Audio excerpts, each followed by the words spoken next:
Bana, najua kuna wadau wakubwa sana ambao wanafuga samaki.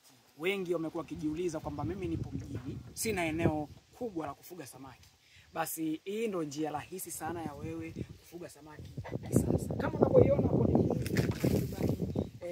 vifaranga vya samaki 700. Unaweza kujiuliza, mbona kama eneo ni dogo na mbona kama ni eneo ambalo limechukua samaki wengi kwa lakini pia kwa eneo dogo kabisa.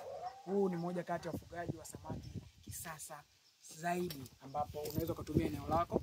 Ili bwana unavyoliona, unaweza hata kuliweka hata sebuleni kwako, unaweza ukafuga kabisa samaki kisasa zaidi. Wengi wamekuwa maeneo ya mjini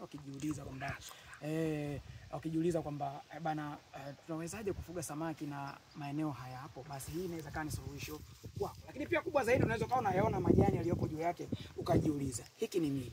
Basi haya majani ni majani ya Azora.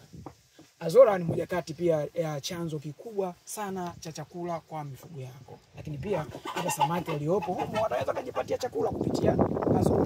Lakini pia unaweza kaa huko nyumbani una kuku ambao umewafuga kwenye backyard, nikimaanisha pembeni ya nyumba yako. Basi unaweza kaa na kadri siku zinavyoenda unachota Azora wako kidogo, unaenda kupelekea kuku. Kuku ni moja kati ya ndege ambao wanafurahia sana kutumia Azora. Kwa hiyo na imani ukianzisha pondi yako hii nyumbani, utakuwa umetumia jiwe moja kupiga ndege wawili. Yaani maana yake unafuga samaki wako, lakini pia unajipatia chakula kwa ajili ya mifugo yako, ambao inaweza kuwa ni kuku ambao umewafuga nyumbani, lakini pia nguruwe ambao umewafuga nyumbani. Bana, karibu sana ya Warren Farm. Ulikuwa na wakati mzuri sana kutembelea farm hii. Umejifunza vitu vingi, lakini pia umepata exposure vitu vingi vizuri sana.